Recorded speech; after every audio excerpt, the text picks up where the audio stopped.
بسم الله الرحمن الرحيم. بار محمد وآل محمد صلوات.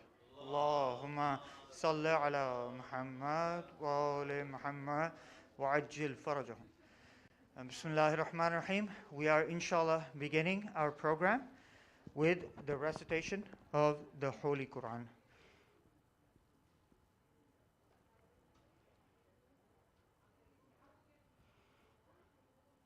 I would like to now invite Brother Hadi to please come and recite the Holy Quran. Bar Muhammad wa ali Muhammad salawat.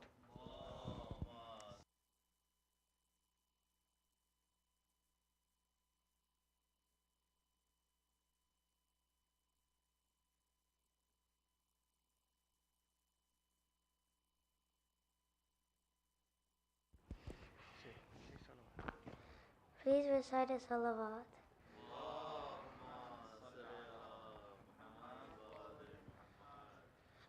أعوذ بالله من الشيطان الرجيم. بسم الله الرحمن الرحيم. قاف والقرآن المجيد بل عجبوا أن جاءهم منذر منهم فقال الكافرون هذا شيء عجيب أإذا متنا وكنا ترابا ذلك رجع بعيد قد علمنا ما تنقص الأرض منهم وعندنا كتاب حفيظ بل كذبوا بالحق لما جاءهم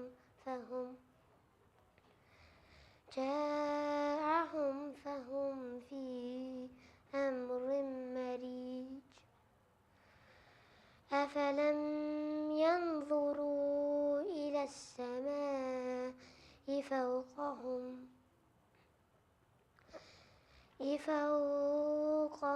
كيف بنيناها وزيناها وما لها من فروج والأرض مددناها وألقينا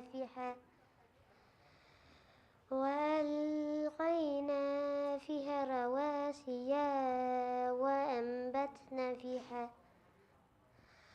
وأنبتنا فيها من كل زوج بهيج تبصرات وذكرى لكل عبد منيب ونزلنا من السماء ماء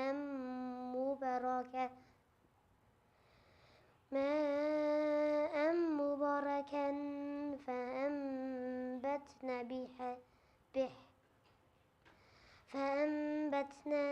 به جنة وحب الحصيد والنخل باسقات لها طلع نضيد رزقا للعباد وأحيينا به بلدة ميتا كذلك الخروج كذبت قبلهم قوم نوح وأصحاب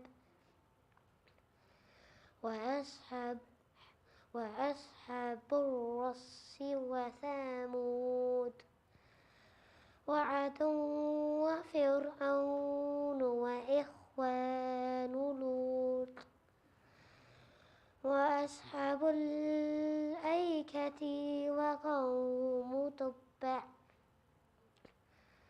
كل كذب الرسول فحق وعيد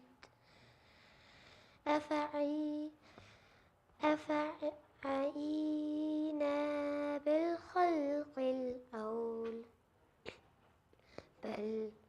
بل هم في لبس من خلق جديد ولقد خلقنا الإنسان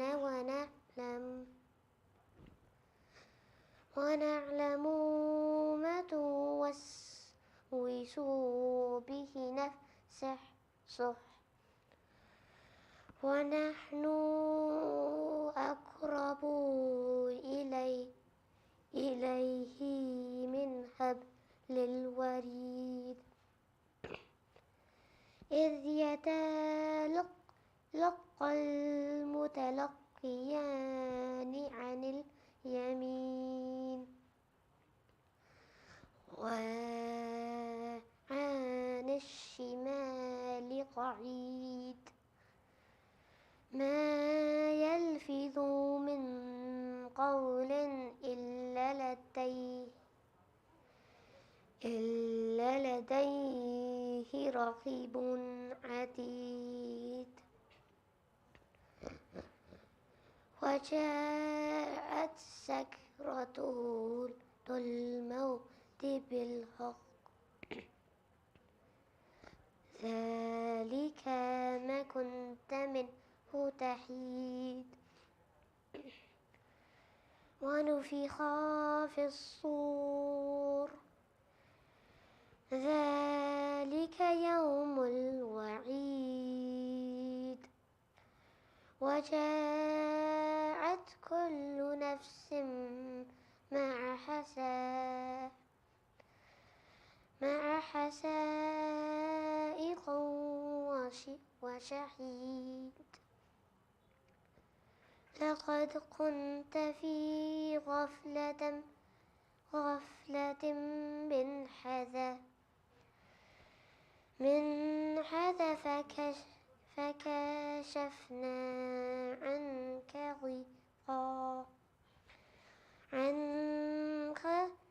غطاءك فبصرك كاليوم حديد وقال قرنوه هذا ما لدي عتيد ألقيا في جهنم كل كفر عنيد مناع للخير معتد مريب الذي جعل مع الله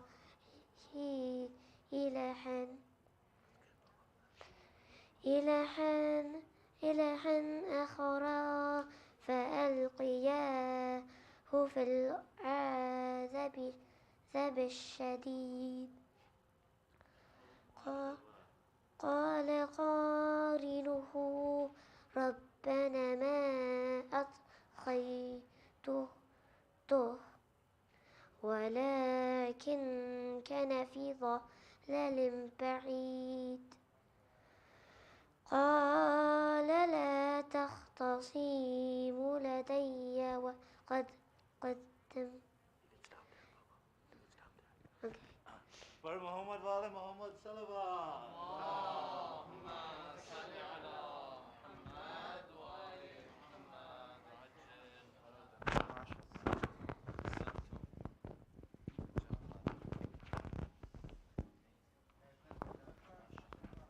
MashaAllah. Ahsan.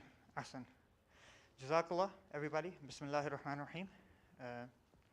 Respected Shaykhs, elders, brothers and sisters in faith, Assalamu alaikum. Inshallah, we will begin our program, and I will request the Shaykh to ascend the member shortly. Just a quick announcement regarding our schedule for the upcoming days. Inshallah, we will be having our programs Thursday through Sunday every night here at CFK. We will be starting, inshallah, at 7:15. And as the month progresses, we will be adjusting our times likewise. All our schedules and our time will be communicated over WhatsApp in our groups, our email in our email newsletters, and will be present online on our website, cfkdfw.org. Inshallah, I would now like to request the Shaykh to please ascend to the minbar. Bar Muhammad wa ali Muhammad, salawat.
One more salawat, please.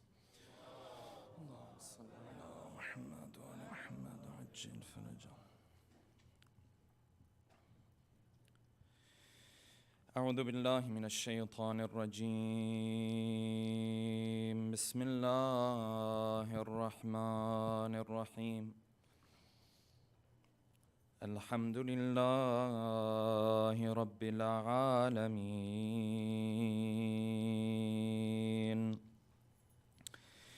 والصلاة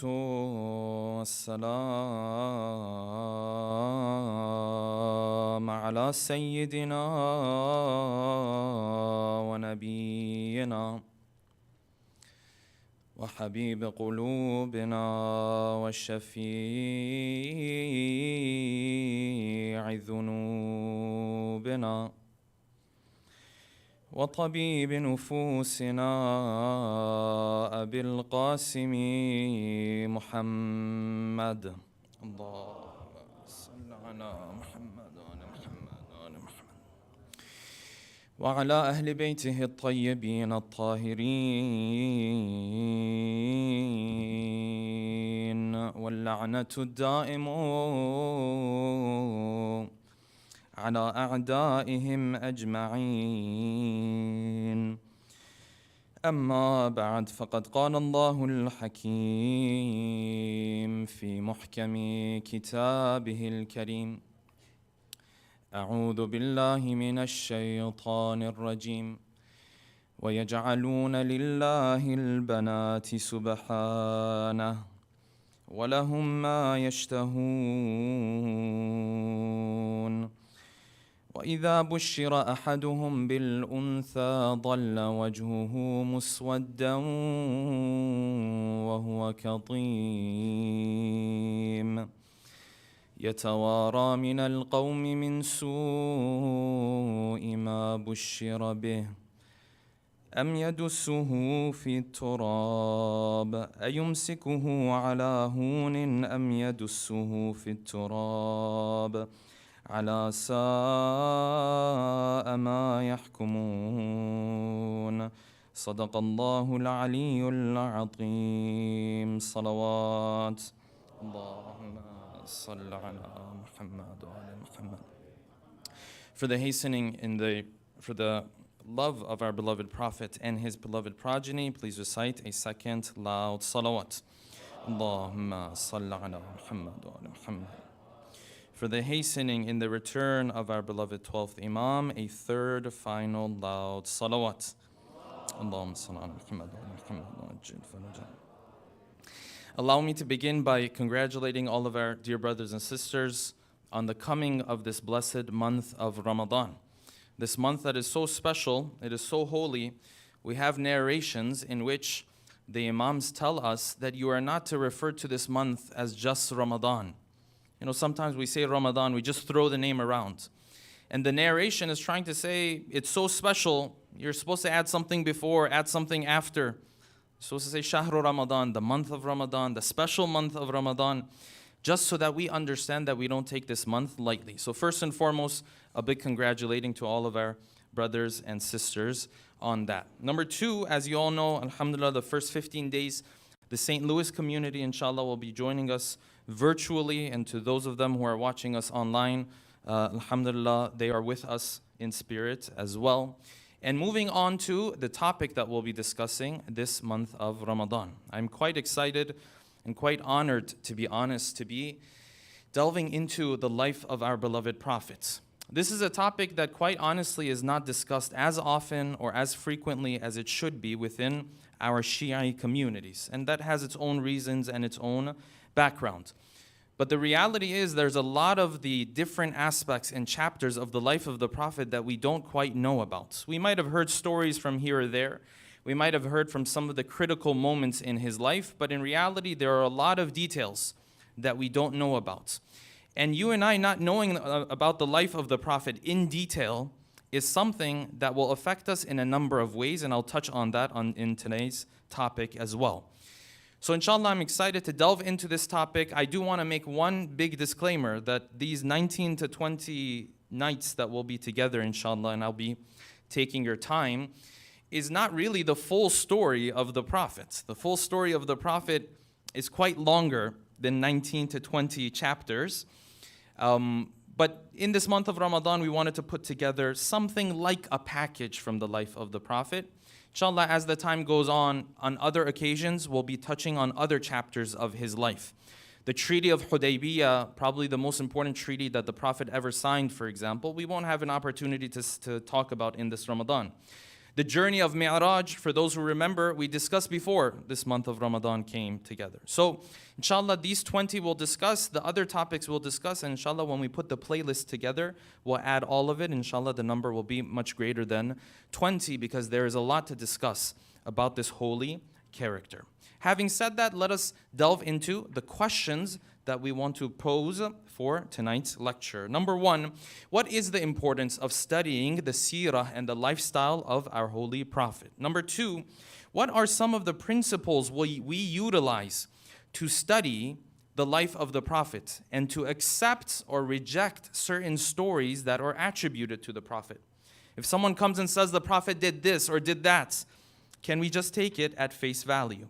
Number three, what are some of the stories that we've heard, maybe even growing up quite often, that the Prophet did this, for example, but it doesn't mesh and doesn't match with the principles that we have to use to set aside the wrong from the true when it comes to his lifetime.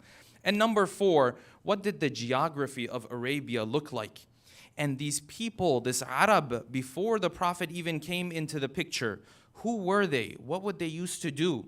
And what were their positive and their negative characteristics? Because this is the context in which this beautiful character of the Prophet is going to present itself. So we have to understand that context before we can understand his character and what he did. Tonight, inshallah, we'll delve into these four questions with a loud salawat ala Muhammadin wa ali Muhammad. Allahumma salli ala Muhammad wa ala Muhammad. Allow me to begin from here. Before talking about the importance of studying the seerah of the Prophet, the type of effects that it has on us, on you and me, first we have to acknowledge and thank Allah subhanahu wa ta'ala that we even have a thing called the seerah of the Prophet. We have to thank Allah subhanahu wa ta'ala that there is even enough information about the life of the Prophet, that we can now go back in history and look at it and dissect it and see which parts of it we agree with, which parts of it we don't agree with, and so on and so forth. This is a major, major blessing. When you look at the other great prophets of Allah, Isa alayhi salam, Musa alayhi salam, even if you were to go back to the other ulul azm prophets, where is this history? This history is not there. How much do we know about the life of Isa alayhi salam? How much do we know about the life of Jesus? Very, very little. Where was he born? There's doubt about it. How long did he live? There's doubt about it.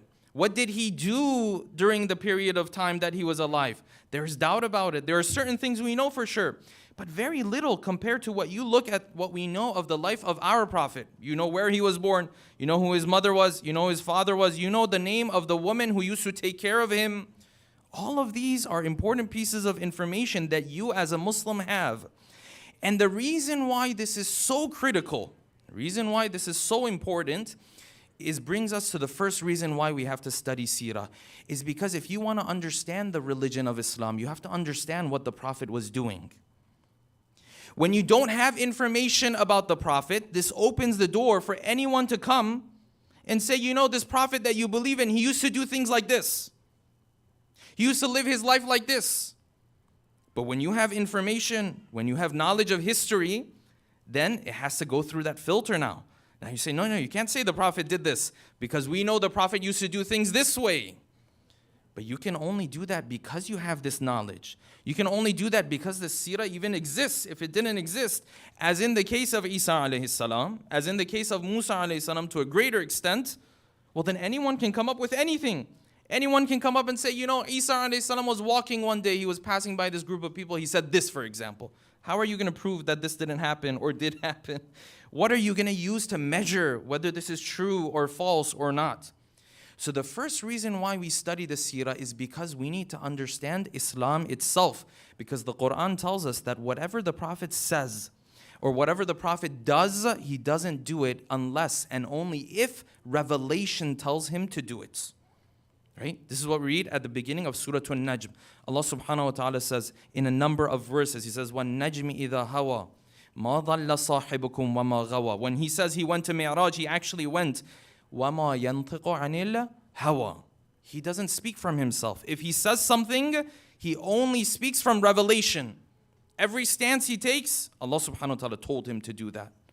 إِنْ هُوَ إِلَّا وَحْيٌ يُوحَى. This is the revelation of Allah subhanahu wa ta'ala's coming way. So everything that the Prophet is doing is he's playing out revelation in real life for you, in a real social, political context. Hence, if you want to understand what Islam is, you have to understand what he used to do. This is reason number one. Let's move on to reason number two. The second reason why studying his seerah is so important is because the more you understand who this man is, the more you'll fall in love with him. The more you understand who Muhammad was, the more you will fall in love with his character. Recite a salawat, please.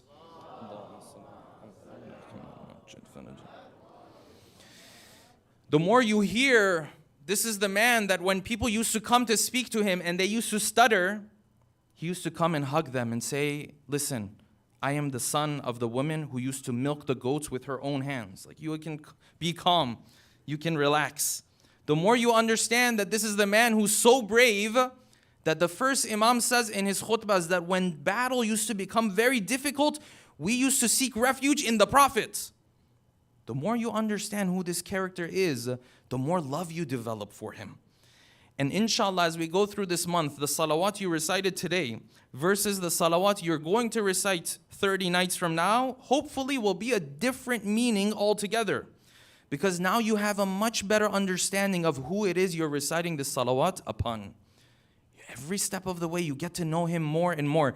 Every step of this, every chapter of his story that you look at, you just fall in love. It's not really up to you. I can make that promise to you. If we can do a good job during these 20 nights, the love that you will develop for our beloved Prophet is something really to behold. And this was that same love that all of the companions had as well. This is why his Sahaba were just in awe of who he was. This is why they narrate for us the way he used to walk, the way he used to talk, the way he used to sit, the things he used to eat. Why? Because they are so in awe of this character. Every little thing that he used to do, say, did you see the Prophet did this? The Prophet did that. This is the second reason why we have to study the seerah of the Prophet. Okay, we want to now delve into the seerah of the Prophet. Shaykh, tell me what the Prophet did. A bit slow. We have to slow down a little bit because we have a little bit of a problem. What's the problem? The problem is now we have to go back into history and see what history is telling us about the Prophet. Is it exactly what happened? Or maybe the things that happened during his life might have been a little different from what history is narrating for us. Not every historian who comes and says, this is what the Prophet did, can we take at face value. Can we say, well, he said so, so the Prophet did this? No, there are reasons why we may not be able to take just any book of history and say, this is exactly how the Prophet did things. Why? Number one, there is a historical gap between even the earliest of historians and the life of the prophets. They're narrating from people who were around the Prophet, but this chain and this gap is there. Ibn Ishaq, who's one of the most well-known historians, and his book is really the base of seerah. Everyone else is using his book, really, and other resources. Ibn Ishaq, he lived in the 8th century. This is the Gregorian calendar. So essentially, almost 150 years after the Prophet. This is a historical gap. This is one thing to keep in mind. You add to that, some of these historians were people who are quite close with the khulafa of their own times, with the politicians of their own times. They had their own biases. They had their own bias. Well, if I make the Prophet look like this, it'll be to my benefits. The Prophet was going somewhere. The only person who was with him was this person. Oh, who is that person? Oh, it happens to be the great-great-grandfather of this Khalifa, by the way. He was the one who helped the Prophet in this moment. You see, there can be biases in history.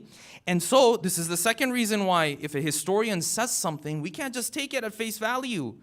We have to see, does it match with the principles that we want to use to understand his seerah? Those principles, some of them are the following.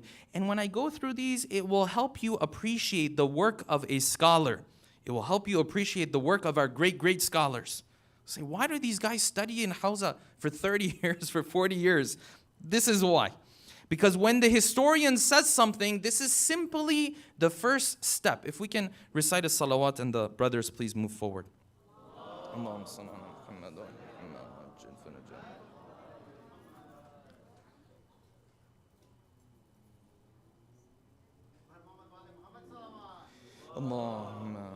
ala Muhammad wa ala Muhammad.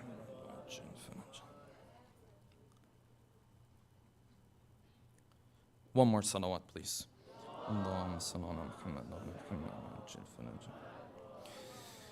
When historians say things, this is simply the beginning. These historians, some of them had very close ties with the dynasties of their time.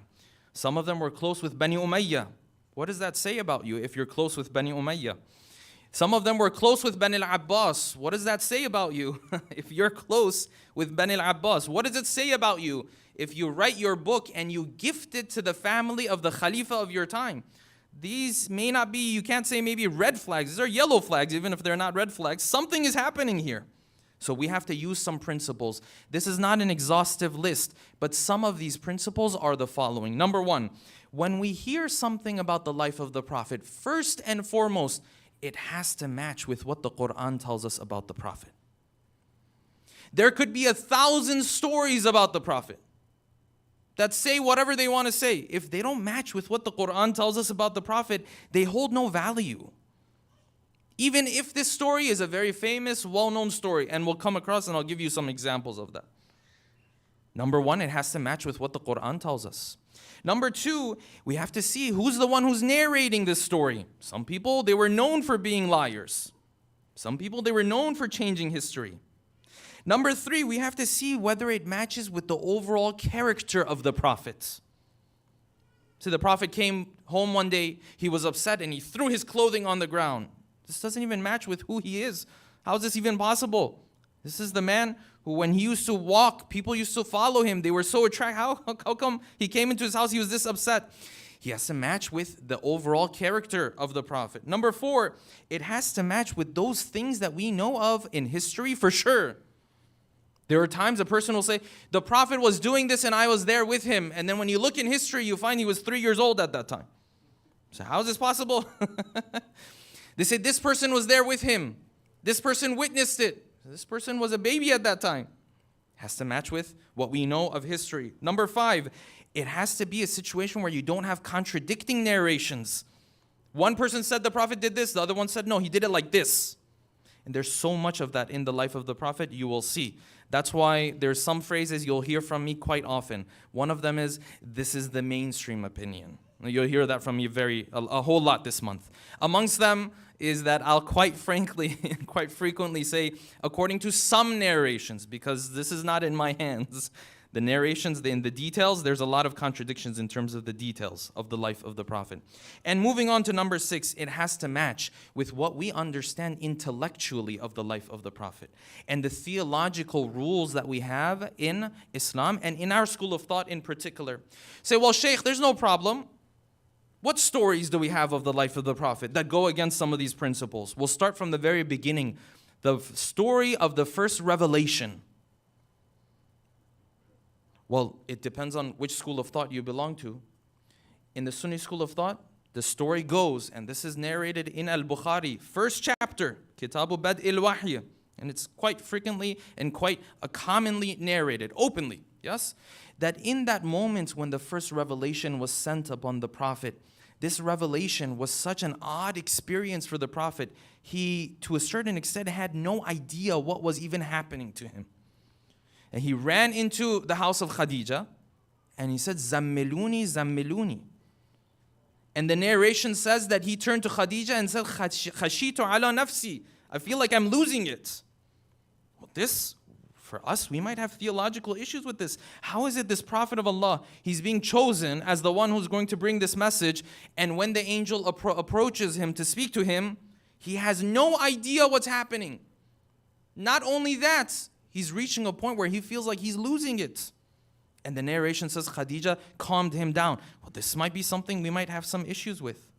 Later on in the time of Mecca, when the Prophet was in Mecca, there is a famous story that's narrated that when the Prophet was reciting verses of the Quran, somehow, someway in the middle of these verses, Shaitan came and added some verses to the verses of the Quran. So he was talking about the idols and how you cannot worship them. Then Shaitan added some verses and said, no, these are the ones that you have to have them do shafa'ah for you, between you and God. Meaning the worshiping you're doing of the idols is okay. Known as qissatul gharaniq. Well, can we accept something like this? No, it doesn't match with the principles that we were talking about before. When you move on, you find other stories. There's a famous story known as the story of Ifk, where one of the relatives of the Prophet, in particular the wife of the Prophet, she was accused of committing a haram deed. And the news spread in Medina so much that now everyone was speaking about this rumor. But interestingly enough, in that story, the Prophet himself is affected by these rumors. He himself now starts to treat his wife differently because there are rumors about his wife.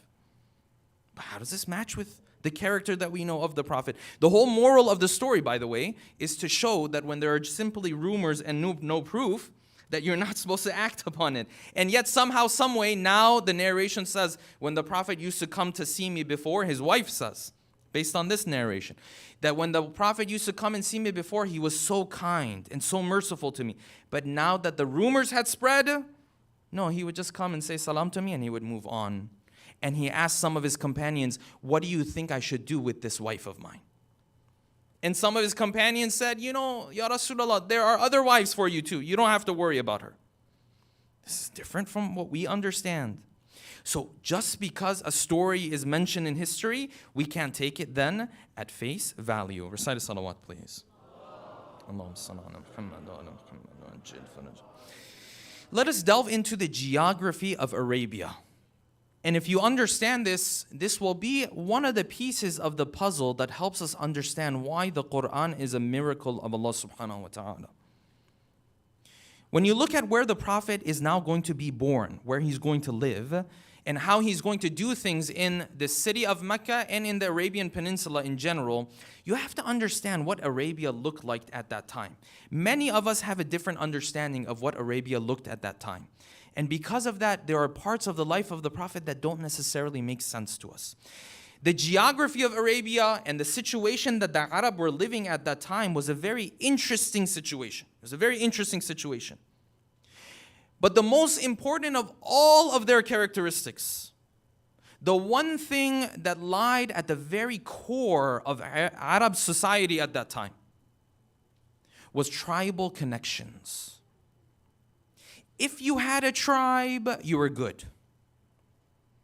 if you didn't have a tribe, you were in trouble. That's the way it worked. Don't ask me why. This is not fair. No, it's not. That's not how it works.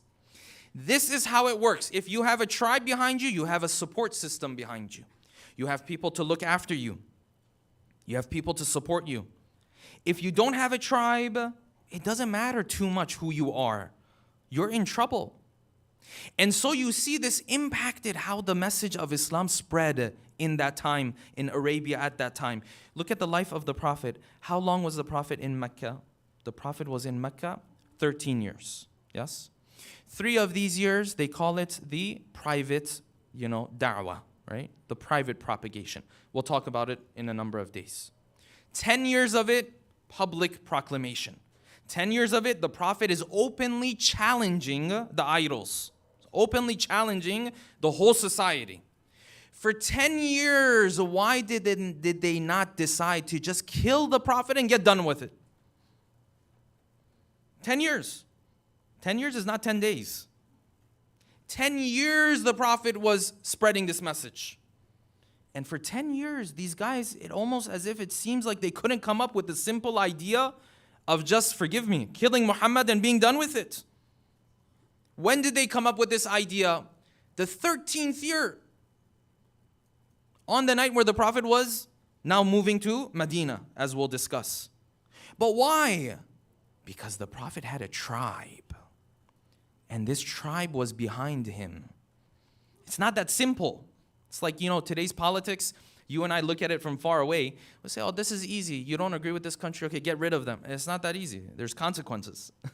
There's repercussions. You get rid of them, then their allies come and have issues with you. And it's not that easy. The Prophet, for 10 years he was there. They didn't decide to kill him. Why? Because if we kill him, what are we going to do with Bani Hashim? And you'll see this more than anywhere else when they put the Prophet and his people in the boycotts. When they put them in the boycott, all of Bani Hashim went. Here's the important point. Everyone who went in the Sha'b of Abu Talib, that valley that belonged to Abu Talib, they went into that boycott. Not everyone in that boycott was even Muslim. Some of them weren't even Muslim. They were simply going through the boycott because of what? They belonged to the tribe of Bani Hashim.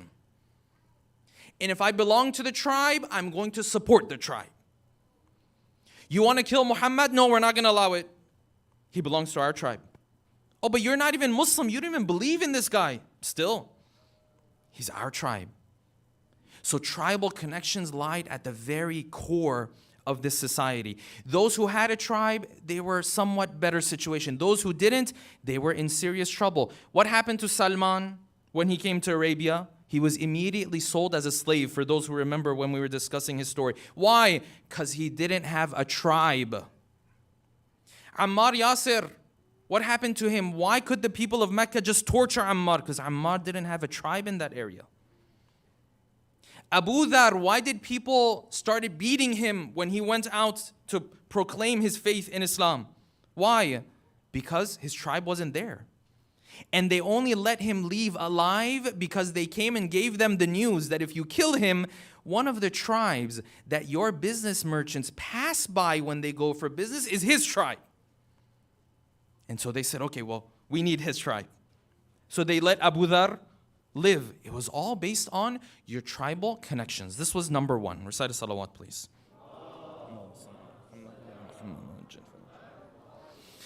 Number two, recite a salawat, please. If we can recite a salawat, and the sisters, please move forward. Allahumma salli ala Muhammad.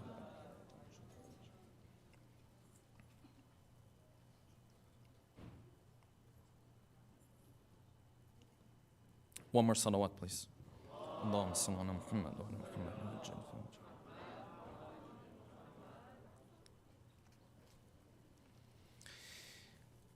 This is number one. Tribal connections, the most defining probably characteristic of the Arab of that time. And this worked in the favor of the Prophet many times and also against the interests of the Prophet in many occasions as well.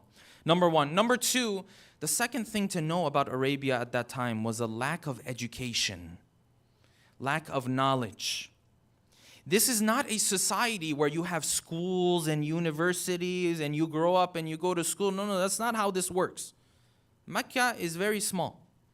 Maybe 1,000 people in there. It's not like these cities that we have today. And they were known for this, and this is why the Quran refers to the people of the Prophet as ummiyin. You are the unschooled individuals. Why? Because they didn't know how to read and write. Quran says, we sent amongst the ummiyin a prophet with a book. They say out of all of Quraysh, 10, 12, 15, 17 people maybe knew how to read and write. And that was it. And what is unanimously agreed on is that our prophet, of course, was never schooled. Did he know how to read and write miraculously or not? There's a dispute among scholars with regards to this issue. It doesn't, it's not something that we want to go into right now. Nonetheless, we know that he was not schooled. There's no schools in this Arabian Peninsula. That's number 2. Moving on to number 3. They had a severe lack of civilization and urban growth. There is no such a thing as civilization in Arabian Peninsula. It doesn't exist. As we'll discuss tomorrow, it's not just because it was very early back in the day. No, at that same time, Persia had their civilization. The Romans had their civilization for many, many years. No, the Arab had nothing. And this is why the first Imam narrates in his khutbahs after the Prophet had left this world to remind people how far Islam had brought them. He used to tell them, he said, listen, when our Prophet came to us, you guys used to sleep on rocks. This is not the sign of a civilization. You used to sleep on rocks, and you used to drink polluted water. And you used to eat reptiles as your food. This is the situation that you had. And then you look after the Prophet left, you look at the pride that Muslims had at that point. Such a big difference.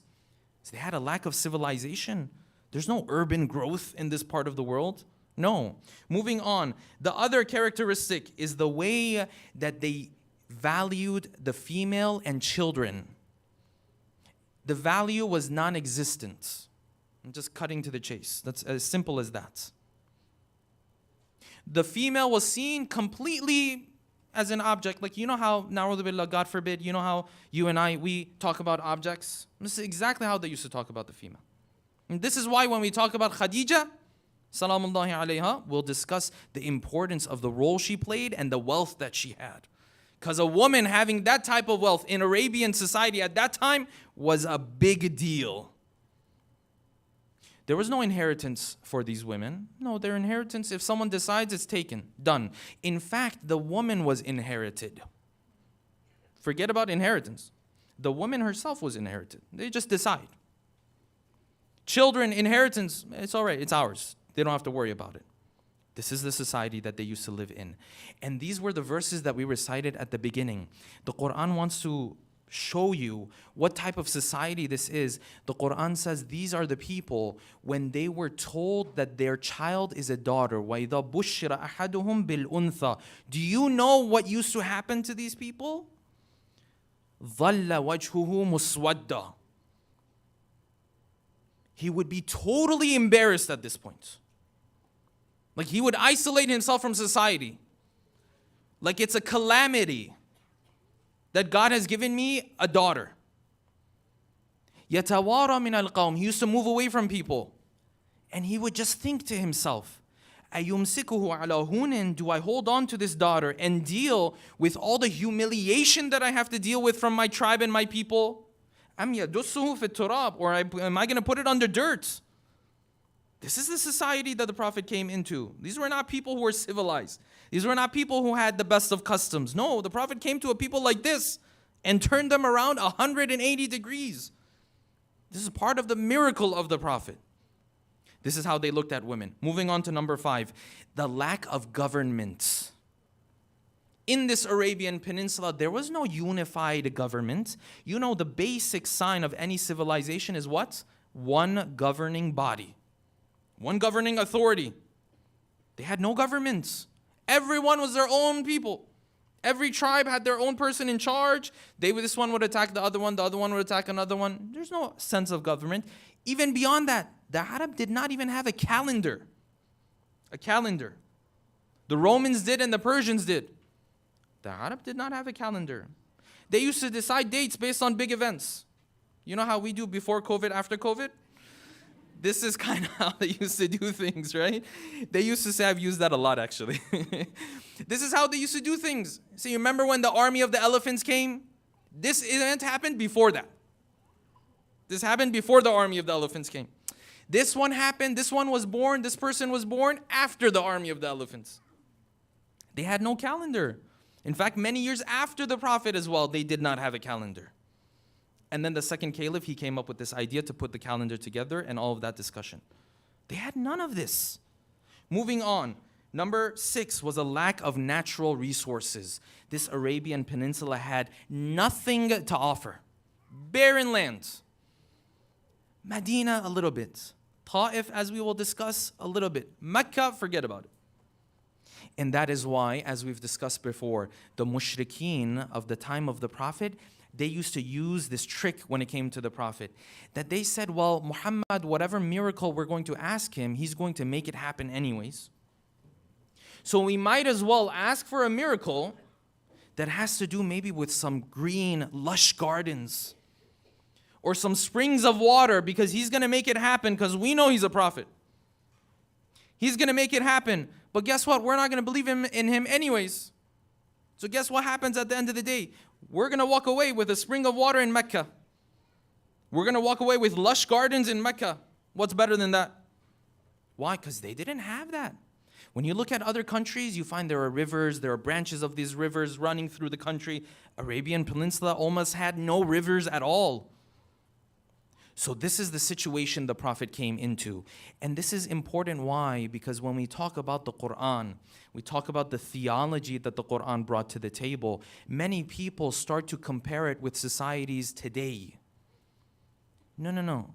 The Prophet came and the Quran came from a society where they didn't even have the basics. You live in the 21st century, you try to come up with the Quran, you're not going to be able to. Now put this in the context of the Prophet 1400 years ago with this type of society. If the Quran was going to come out of anywhere, you would have never guessed it would have come out of this part of the world. Maybe some other part of the world, maybe the Roman, civilization, the Persian civilization, somewhere where they have something like a school or something, some university, something. No, the Prophet's message came out of barren land. And that is exactly the miracle of the Prophet. These were the characteristics of the Arab. They had some positive characteristics too. Amongst those, bravery, generosity, highly valued. If you were the type of person who would have a lot of people at home, you would host a lot of people, they would speak highly of you. This is amongst their characteristics. Amongst their characteristics was that if they gave you their word, for the most part, they were going to act upon it. If they made a promise to you, this was valid. And this is why when there were tribes later on who broke their promise and their treaty with the Prophet had the ability to say, this is it. Because your word and your promise had that type of value in Arabian society at that time. This was amongst their characteristics. Amongst the other characteristics was their love and their interest in literature. And this, of course, completely ties in with the verses of the Quran, except their literature was about camels and the people they were in love with and this kind of stuff. And when the Quran came into the picture, as we'll discuss in the story of Walid ibn Mughira, he says, this Quran is something special. It's very deep. And it sort of rhymes, but it's not poetry either. I don't know what to call it. They had this love for literature, and that's why they say in that society they had poems that were written and were hung from the Kaaba. If you wrote a masterpiece, that was the place for it. This was Mu'allaqat al-Sab'a. They put your poems up on the Kaaba. These were the good characteristics, the bad characteristics of the Prophet. And if there's one thing to learn from the Prophet before, inshallah, we continue with the story, is that the Prophet came into this society with all of these negative characteristics that they had. He used the positive ones to flip over the negative ones. And this is the lesson I want to end today's lecture with. This is a lesson for you and I, because we're not living in a society where Islam is implemented. We're not living in a society where the values are moral values. Forget about Islamic values, moral values as a whole. We are not to submit ourselves to this culture and just say, okay, well, this is where I live, and so this is how people do things over here. No, you have Islam. You have a guide to life. So you have to use the positive from this society and hopefully change the negative by being a good citizen, by being someone who contributes to society. This is exactly what the Prophet did. And as we will discuss, the Prophet, even before he was chosen as a prophet, there were good characteristics that he started to show from himself. Certain things that he was pushing for even before he was chosen as a prophet. Standing up for certain moral values. This is the lesson that we learned from the life of the Prophet. There is good in society, there is bad in society, but nothing is black and white. You have to be vigilant, you have to learn what's positive, and you have to use that to then combat what is negative in society, and that is exactly what our beloved Prophet did. Salawatullahi wa salamuhu alayhi. Allahumma salli ala Muhammad wa ala Muhammad wa ajil farajah. Inshallah, with that, we'll bring tonight's talk to an end. Tomorrow, inshallah, we'll begin from the signs of the coming of the Prophet, his birth, his lineage, the story of Halima, and many other important details, inshallah. Before we end, let us take a moment to recite Surah Al-Fatiha for all of your marhumin and marhumat, especially the marhumin and marhumat of the sponsors of tonight's program. Is it up yet? Okay, inshallah. Let's take a moment to recite Surah Al-Fatiha for all of your marhumin and marhumat, especially those who have really worked hard, volunteers, people, many of whom we don't know, those who sponsored throughout the whole month. Let us take a moment to recite Surah Al-Fatiha for all of them, as well as the marhumin of the sponsors from the St. Louis community, with a loud salawat ala Muhammadin wa ali Muhammad. Allahumma salli ala Muhammad wa ala Muhammad wa ajil farajah. Bismillah ar-Rahman.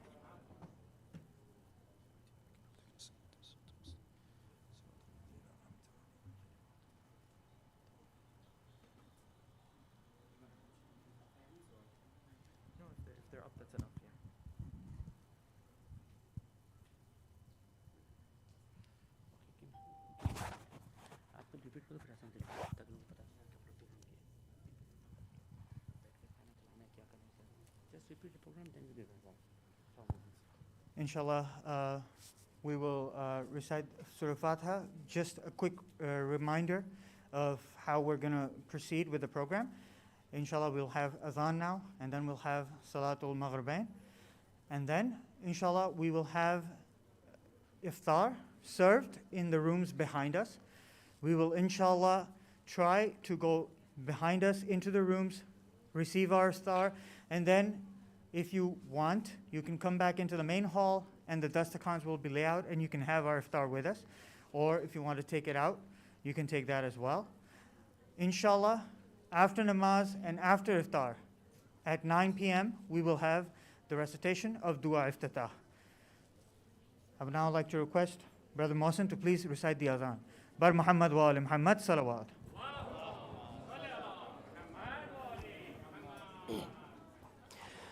سبحان الله والحمد لله ولا إله إلا الله والله أكبر الله أكبر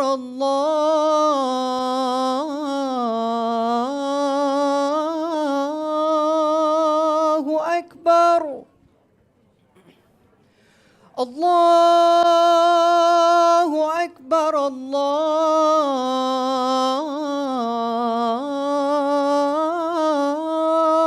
الله أكبر أشهد أن لا إله إلا الله أشهد أن لا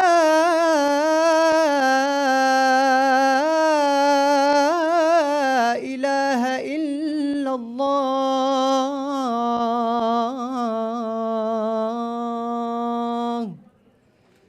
أشهد أن محمد رسول الله صلى على محمد وآل محمد أشهد أن محمد رسول الله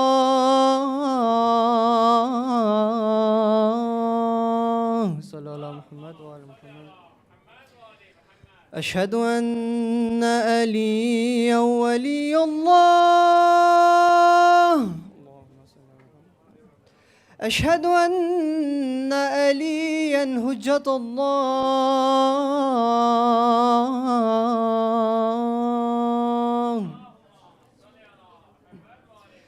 حي على الصلاة.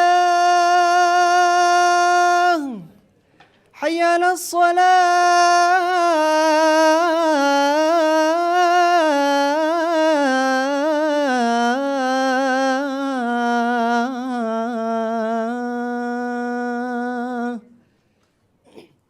حي على الفلاح. حي على الفلاح.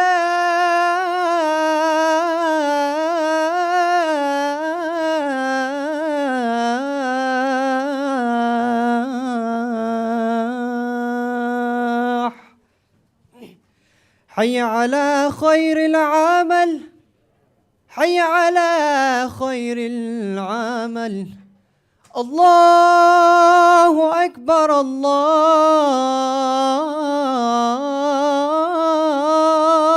أكبر. لا إله إلا الله. لا إله إلا الله.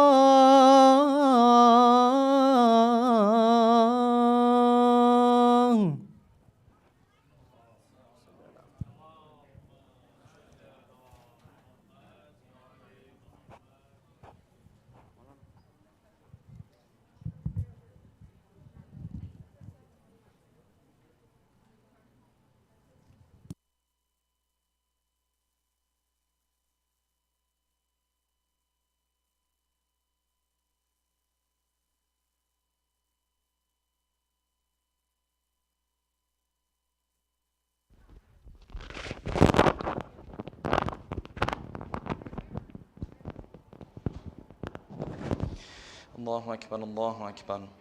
أشهد أن لا إله إلا الله. أشهد أن لا إله إلا الله.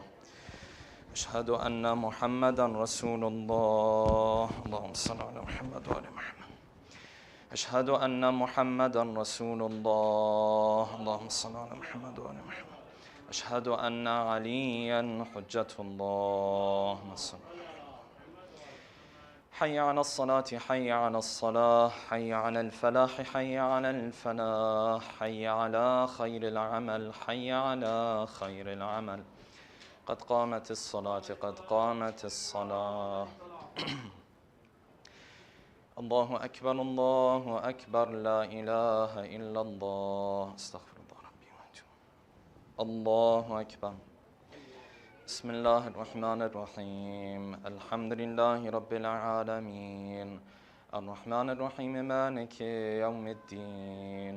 إياك نعبد وإياك نستعين.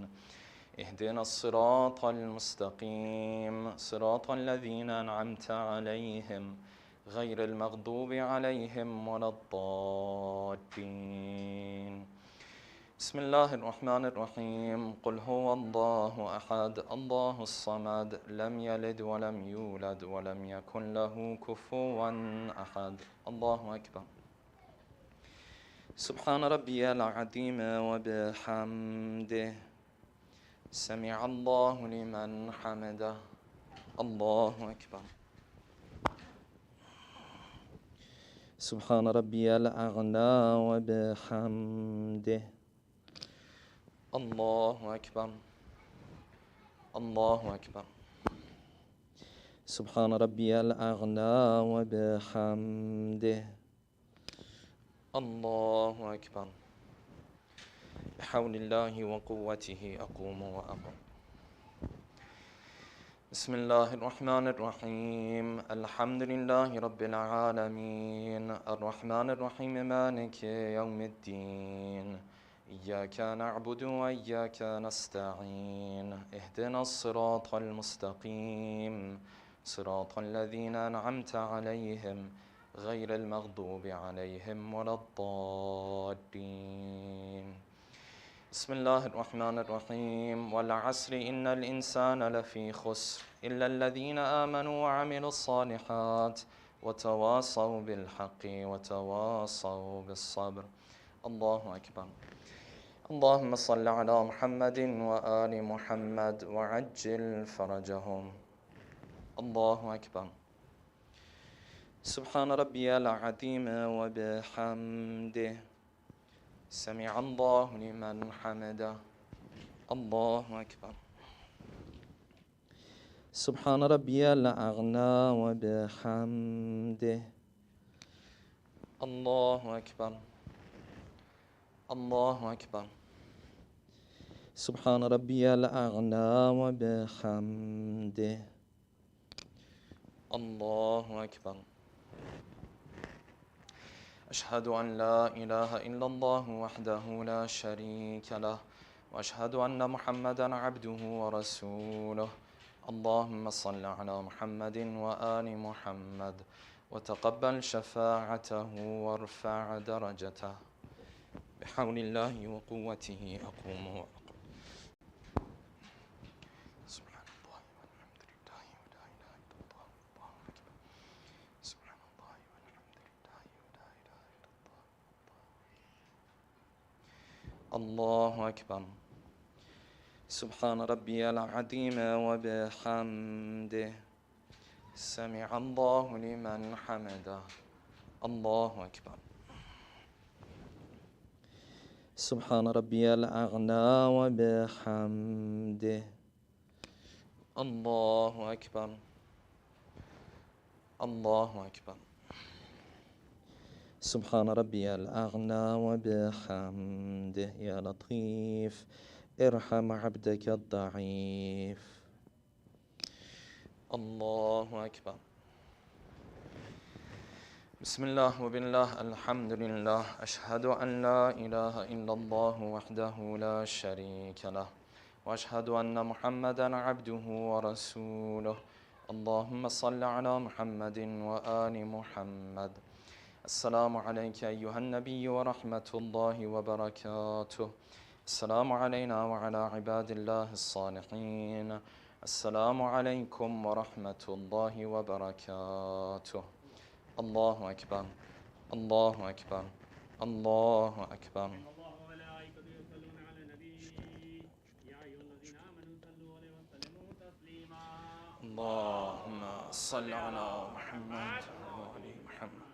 اللهم صل على محمد وآل محمد. اللهم صل على محمد وآل محمد. لا إله إلا الله. لا إله إلا الله. لا إله إلا الله.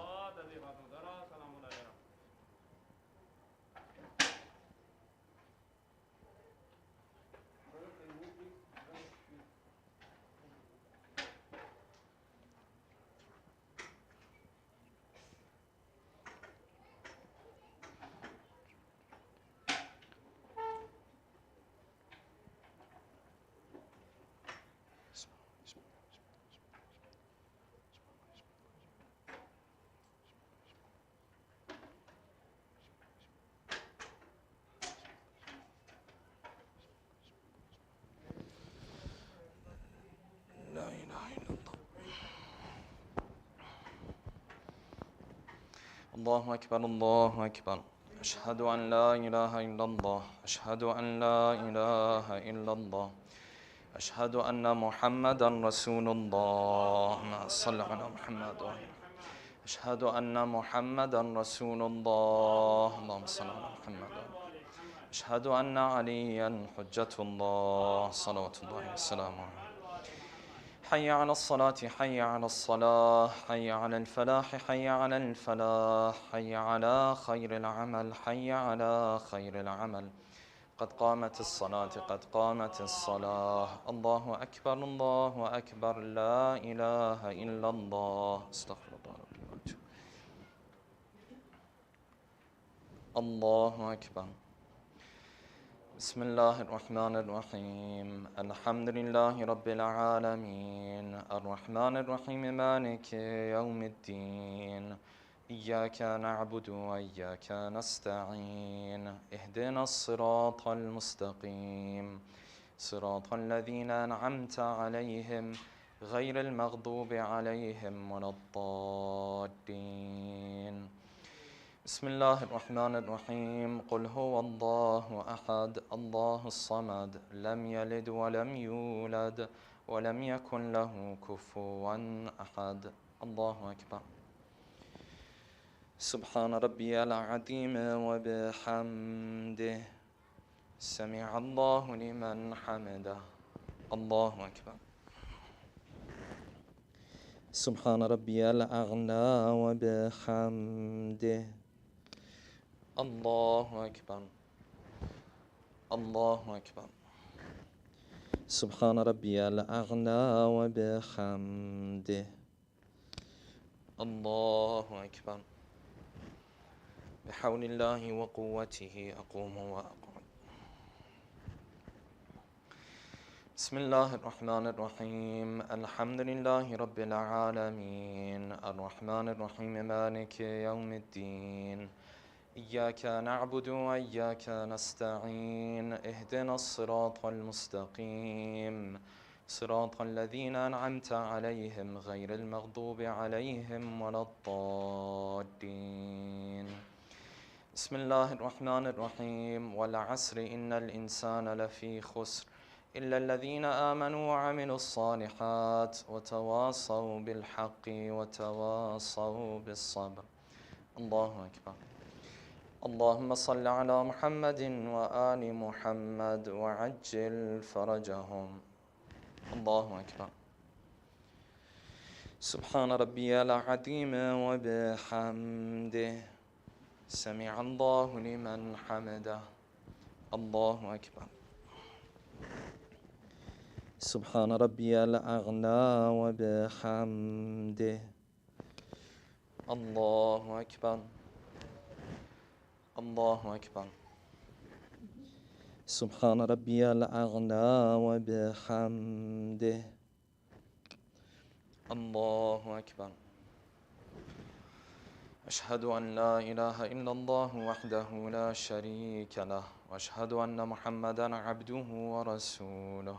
اللهم صل على محمد وآل محمد وتقبل شفاعته وارفع درجته. بحول الله وقوته أقوم وأقعد.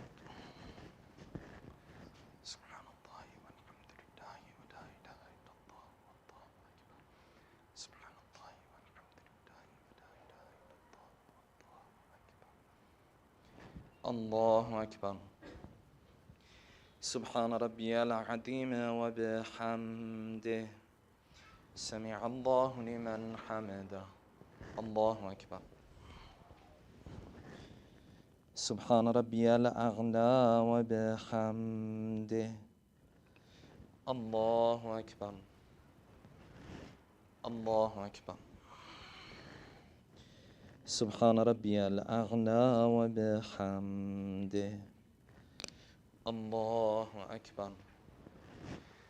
بحول الله وقوته أقوم وأقعد. سبحان الله والحمد لله ولا إله إلا الله والله أكبر. سبحان الله والحمد لله ولا إله إلا الله والله أكبر. الله أكبر. سبحان ربي العظيم وبحمده سمع الله لمن حمده. الله أكبر. سبحان ربي الأعلى وبحمده. الله أكبر. الله أكبر.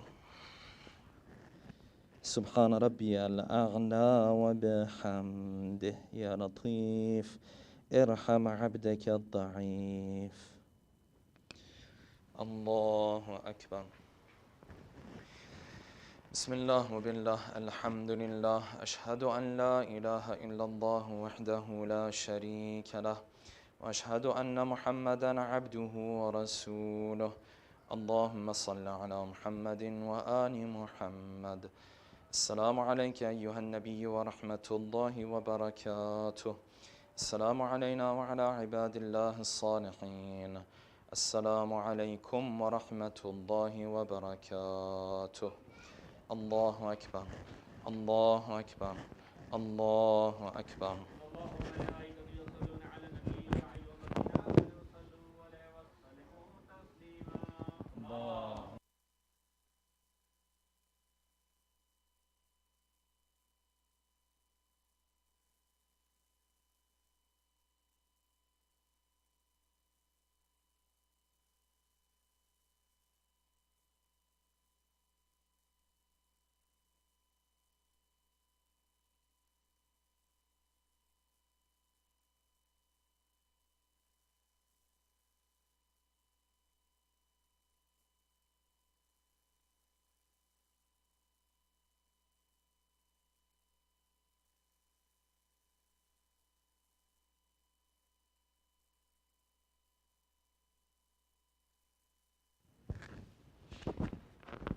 اللهم صل على محمد وآل محمد. بسم الله الرحمن الرحيم. اللهم كن لوليك الحجة ابن الحسن صلواتك عليه وعلى آبائه في هذه الساعة وفي كل ساعة وليا وحافظا وقائدا وناصرا ودليلا وعينا حتى تسكنه أرضك طوعا وتمتعه فيها طويلا برحمتك يا أرحم الراحمين.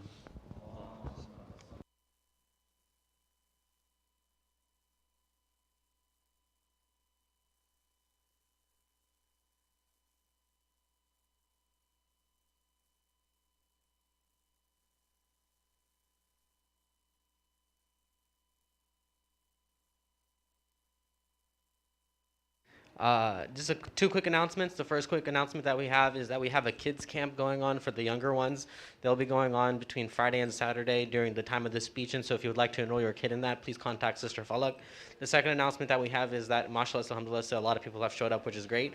We have ordered pizza as well, and so we recommend the kids, if they want to break their fast, go ahead and break their fast, and if they're not fasting, then just wait for the pizza, inshallah. After ziyarat, the doors will open on the back on both the brothers and the sister side, and you'll be able to get your iftari. زيارة.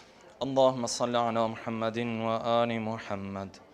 السلام عليك يا رسول الله، السلام عليك يا حبيب الله، السلام عليك يا أمير المؤمنين علي بن أبي طالب، السلام عليك يا فاطمة الزهراء سيدة نساء العالمين، السلام عليك يا حسن المجتبى، السلام عليك يا أبا عبد الله الحسين، السلام على 9 المعصومين من ذرية الحسين، السلام عليك يا صاحب العصر والزمان، السلام عليك يا خليفة الرحمن، السلام عليك يا إمام الإنس والجان ورحمة الله وبركاته، السلام عليكم يا أهل بيت النبوة جميعا ورحمة الله وبركاته.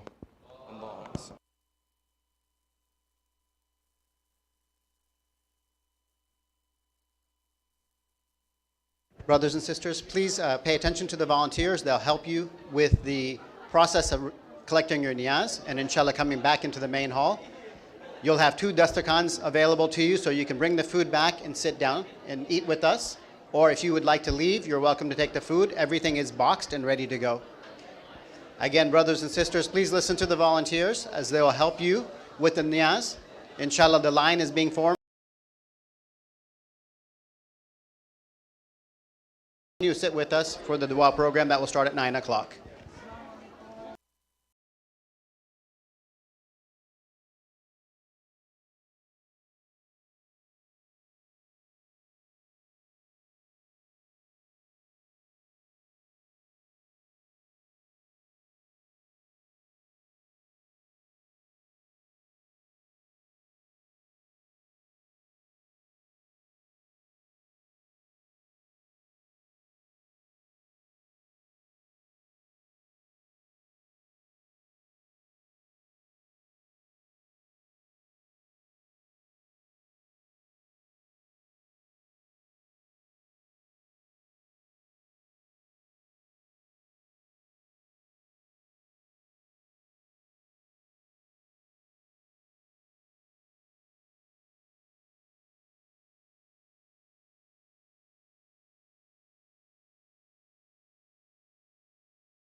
آل محمد. اللهم إني أفتتح الثناء بحمدك،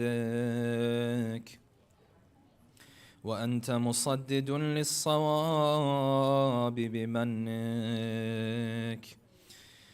وأيقنت أنك أنت أرحم الراحمين في موضع العفو والرحمة، وأشد المعاقبين في موضع النكال والنقمة، وأعظم المتجبرين في موضع الكبرياء والعظمة.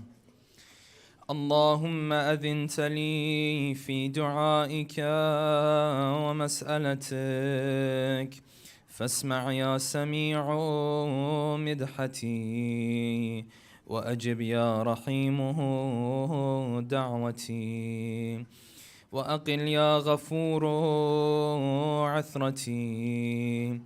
فكم يا إلهي من كربة قد فرجتها، وهموم قد كشفتها، وعثرة قد أقلتها، ورحمة قد نشرتها، وحلقة بلاء قد فككتها.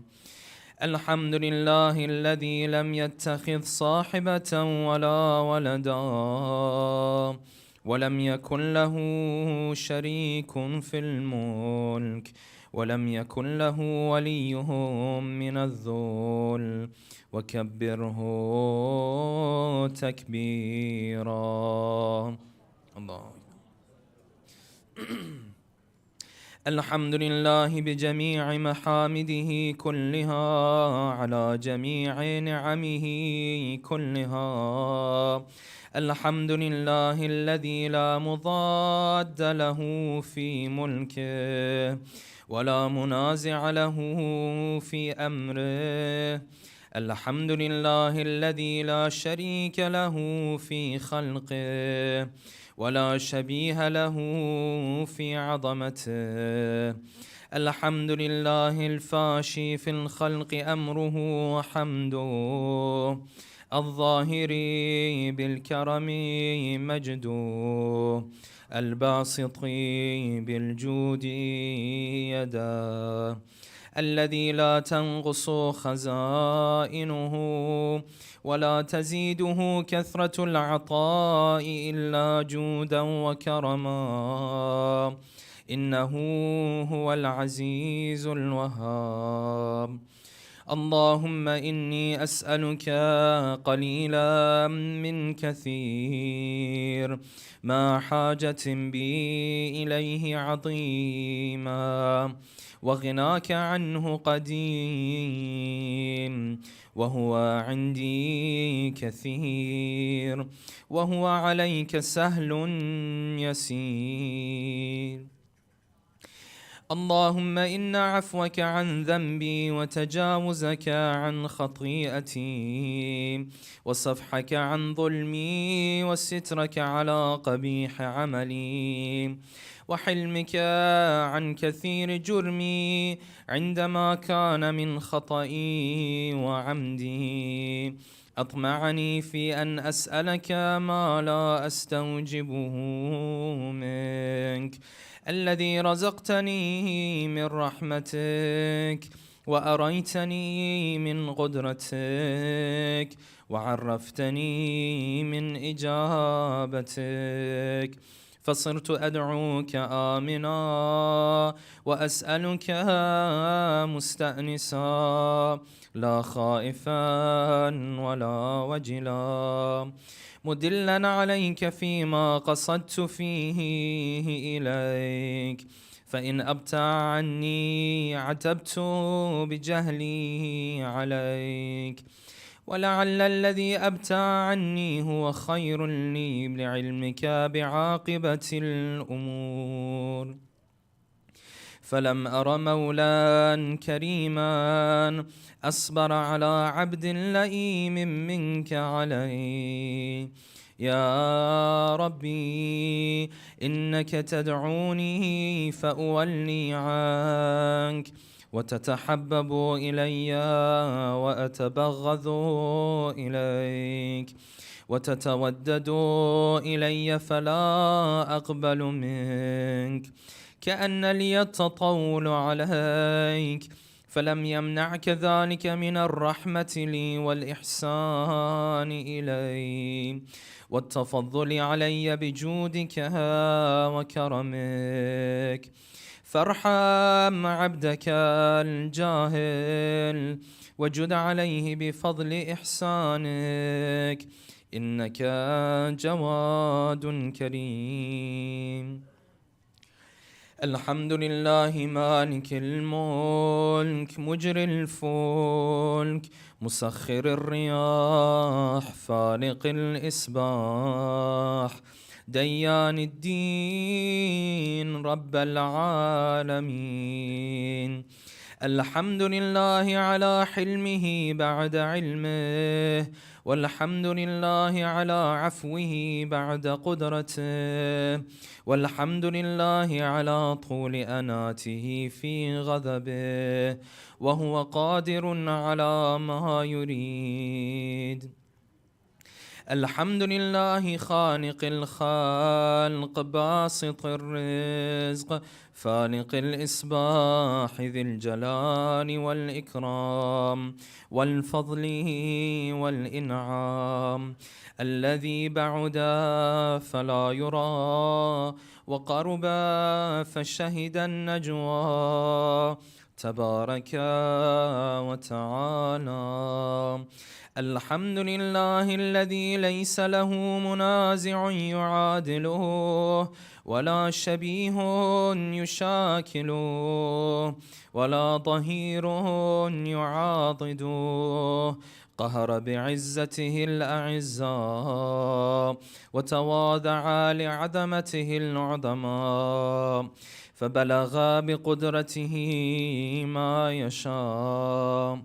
الحمد لله الذي يجيبني حين أنادي ويستر علي كل عورة وأنا أعصيه ويعظم النعمة علي فلا أجازيه فكم من موهبة هنيئة قد أعطاني وعظيمة مخوفة قد كفاني وبهجة مونقة قد أراني فأثني عليه حامدا وأذكره مسبحا.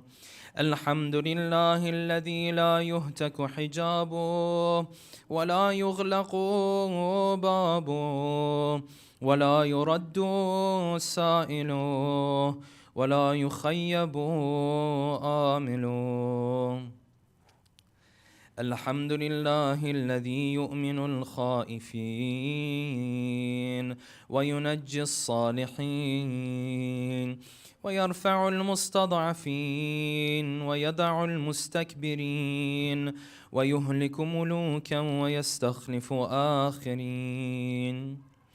والحمد لله قاسم الجبارين مبير الظالمين مدرك الهاربين نكال الظالمين صريخ المستصرخين موضع حاجات الطالبين معتمده المؤمنين.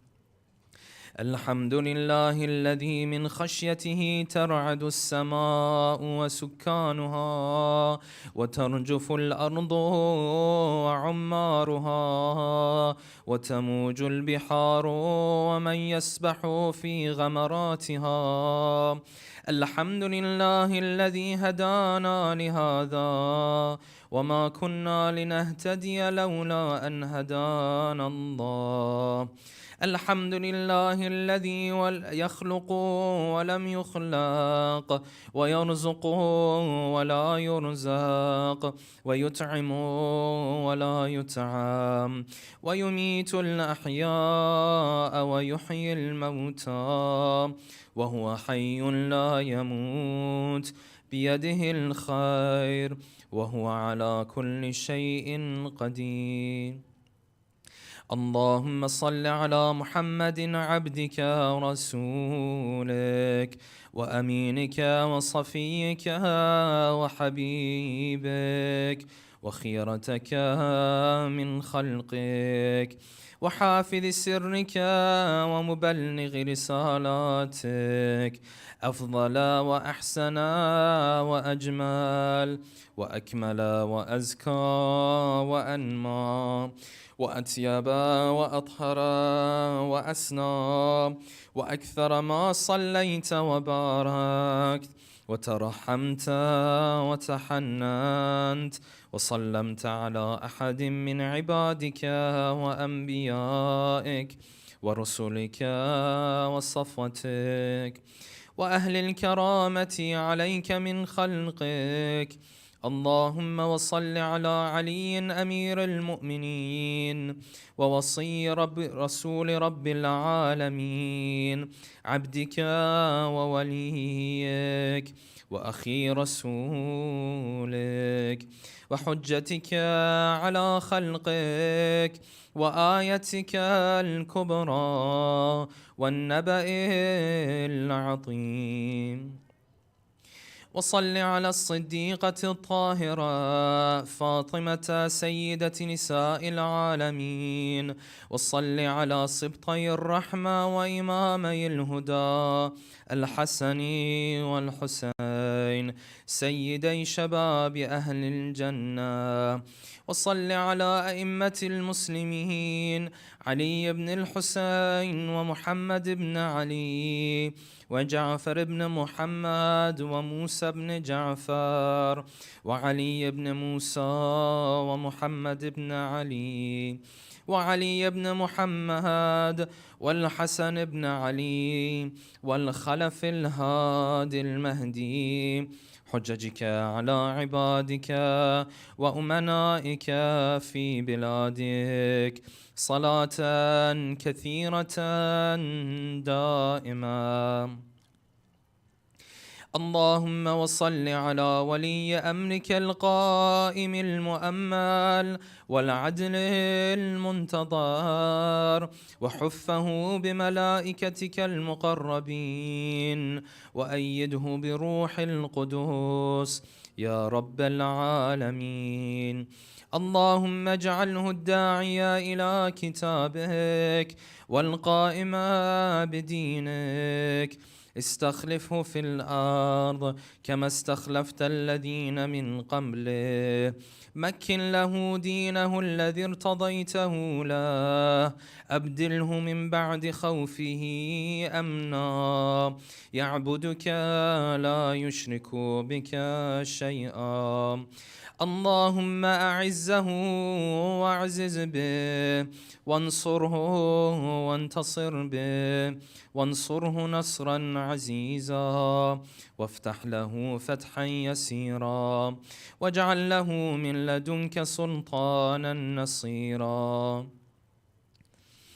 اللهم أظهر به دينك وسنة نبيك حتى لا يستخفي بشيء من الحق مخافة أحد من الخلق.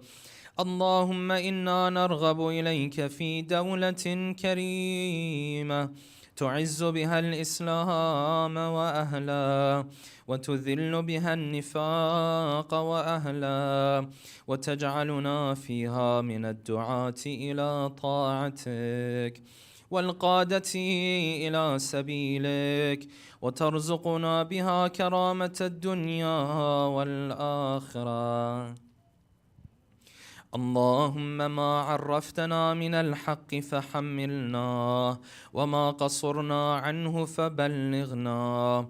اللهم المم به شعثنا واشعب به سدعنا وارتق به فتقنا وكثر به قلتنا وأعزز به ذلتنا وأغن به عائلنا واغذ به عن مغرمنا واجبر به فقرنا وسد به خلتنا ويسر به عسرنا وبيض به وجوهنا وفك به أسرنا وأنجح به طلبتنا وأنجز به مواعيدنا واستجب به دعوتنا وأعتنا به سؤلنا وبلغنا به من الدنيا والآخرة آمالنا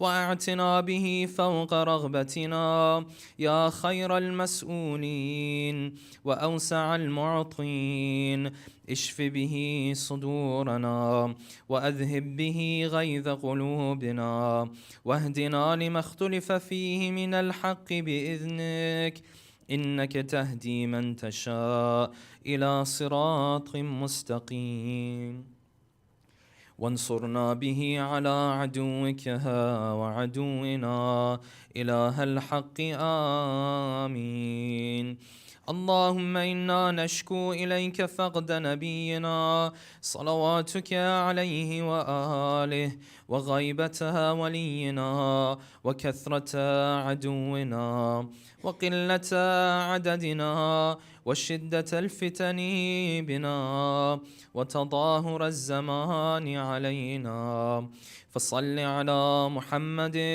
وآله وأعنا على ذلك بفتح منك تعجله وبضر تكشفه ونصر تعزه وسلطان حق تظهره ورحمة منك تجللناها وعافية منك تلبسناها برحمتك يا أرحم الراحمين صلوات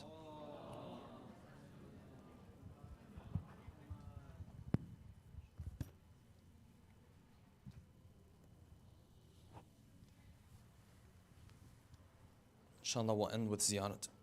اللهم صل على محمد وآل محمد.